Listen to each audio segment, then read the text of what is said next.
Ce récit a brisé le moral du public par son atmosphère oppressante.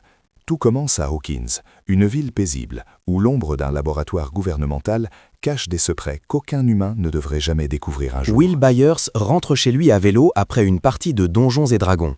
Soudain, une silhouette menaçante surgit de l'obscurité. Terrifié, le garçon se réfugie dans son garage avant de s'évaporer totalement dans le vide. Pendant que les recherches s'organisent, Mike, Dustin et Lucas explorent la forêt sous une pluie battante. Ils ne trouvent pas Will, mais tombent sur une jeune fille au crâne rasé, vêtue d'une blouse d'hôpital, nommée 11.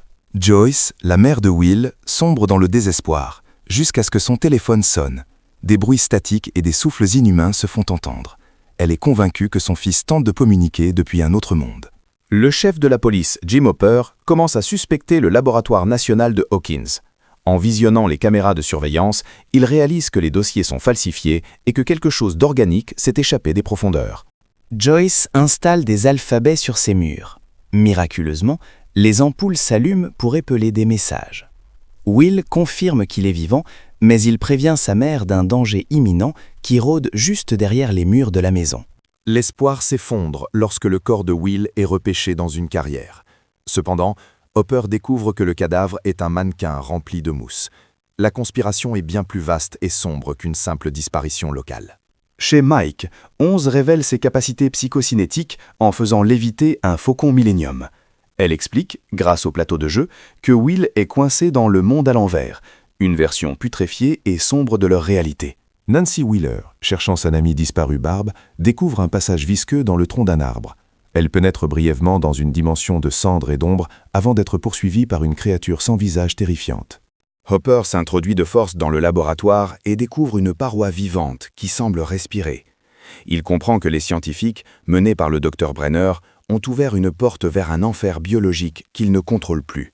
Les agents gouvernementaux repèrent les enfants, une course-poursuite intense sans cage.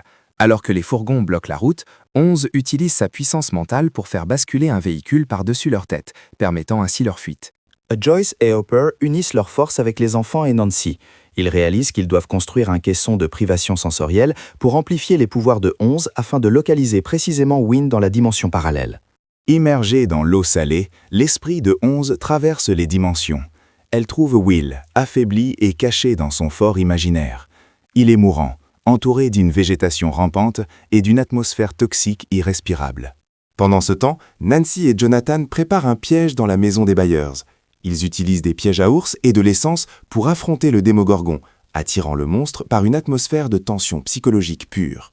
Équipés de combinaisons de protection, Joyce et Hopper franchissent le portail au laboratoire.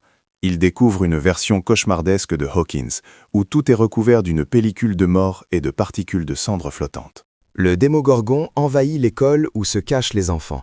Les soldats de Brenner tentent de capturer 11, mais la créature les élimine dans l'ombre. Les enfants se retrouvent seuls face au prédateur ultime dans les couloirs. Pour protéger ses amis, 11 utilise ses dernières forces. Elle immobilise le monstre contre le mur du fond de la classe. Dans un cri déchirant, elle désintègre la créature et disparaît elle-même dans un nuage de particules sombres. Dans le monde à l'envers, Hopper et Joyce extraient une créature tentaculaire de la gorge de Will. Ils parviennent à le réanimer de justesse. Le garçon est ramené dans le monde réel, sain et sauf en apparence. Un mois plus tard, la vie semble reprendre son cours. Will dîne avec sa famille, mais s'éclipse dans la salle de bain. Là, il tousse et recrache une larve visqueuse dans le lavabo avant de voir le monde changer brièvement. Hopper laisse secrètement des gouffres dans une boîte en bois dans la forêt, suggérant que 11 est peut-être toujours en vie quelque part. Le mystère de Hawkins est loin d'être résolu, et l'ombre plane toujours. Pensez-vous que 11 a fait le bon choix en se sacrifiant pour ses amis? Si ce récit vous a captivé, abonnez-vous pour plus de résumés intenses.